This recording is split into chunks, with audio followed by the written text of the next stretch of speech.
Okay. Put your Kleenexes away. So we all know Pat's beautiful bride, Sarah, from the plains, and Pat from the ocean, so let's have a wedding in the mountains. I'd like to start by just thanking everybody for coming to my bachelor party. And for thanking Pat and Sarah for dressing so nicely for the occasion. I would like to thank my pops for building such a beautiful church to have his son's wedding.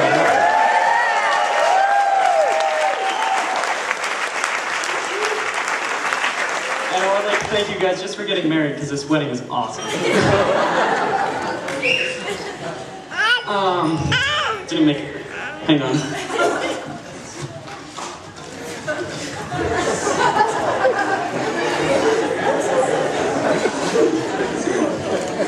So as I started writing my speech, I do what most men do, and I went to YouTube. And I got some really good advice from a guy on there, a very wise man, and he told me that the best man's speech only needs to be as long as it's going to take the groom to consummate their marriage.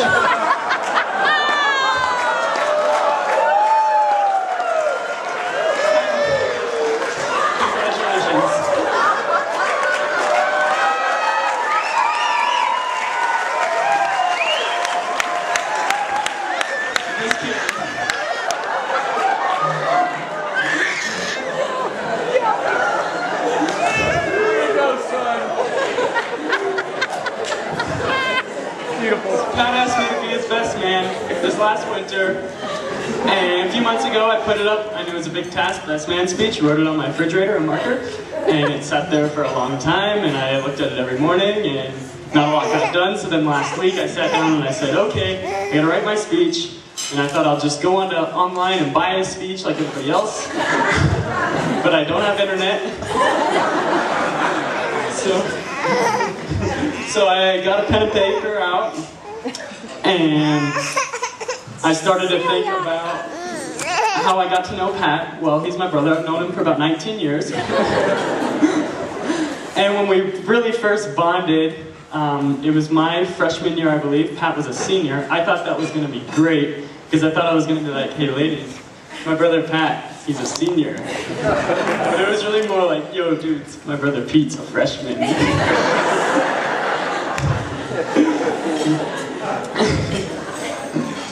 And so then I thought about Pat and Sarah and how they got to know each other, and I realized that sitting in front of us today, we have living proof that cooties exist.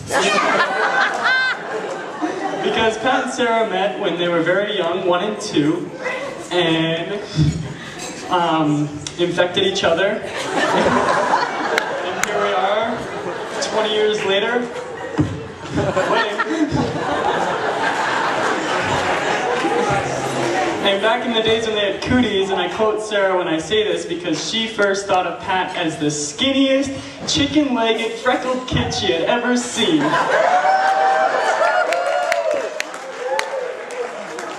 I hope she doesn't think he's still that ugly.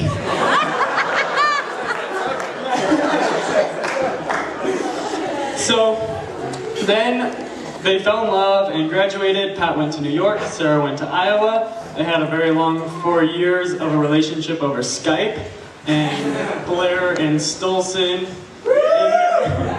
Pat's roommates, I'm sure fell asleep a lot of nights with the pillow over their head as Pat and Sarah would tuck each other in across the country.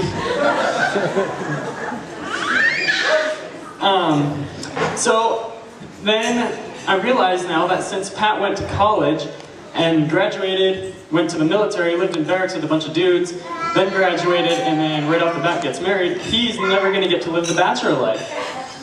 And he's missing out on probably some pretty important times of life. For example, Pat's never going to get to rent his own first apartment and fill his refrigerator with nothing but beer and cheese. Oh, well. Pat is never going to get to listen to his own conscience again. And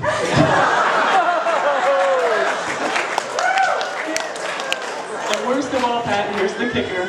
Nobody is ever going to send you cookies again.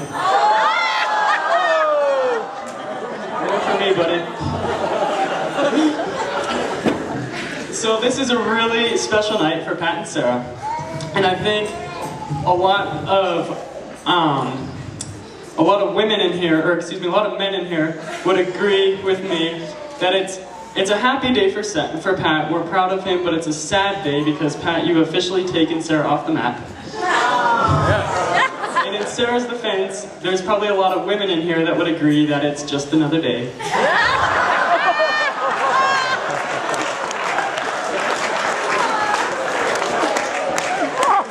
It's really not just another day though, because Pat is my brother.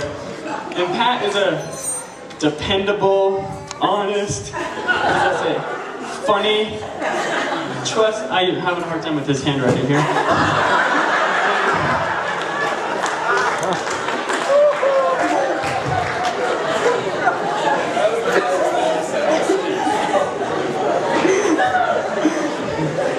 So, I think this is the part of the speech where I'm supposed to give Pat and Sarah some advice about love and marriage, but I obviously don't have any.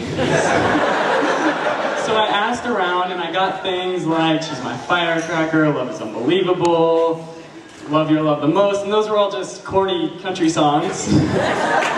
So the only thing that I could really think of, because I had to say something for myself about you two, is that Pat, you're a sailor, you're used to high seas and sweaty engine rooms. I don't think love can be too much different. Just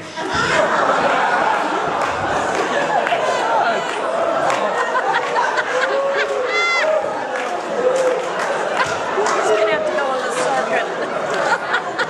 Oh, I can't forget.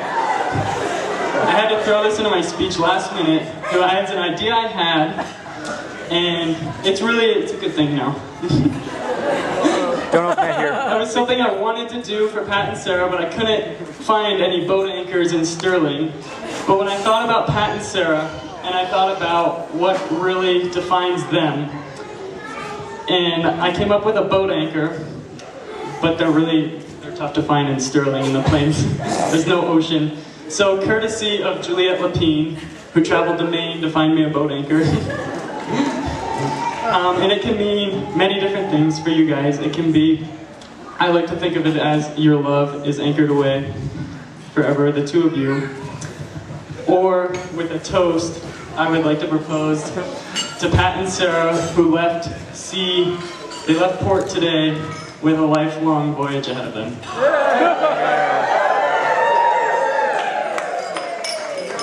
Son, you're not old enough to drink.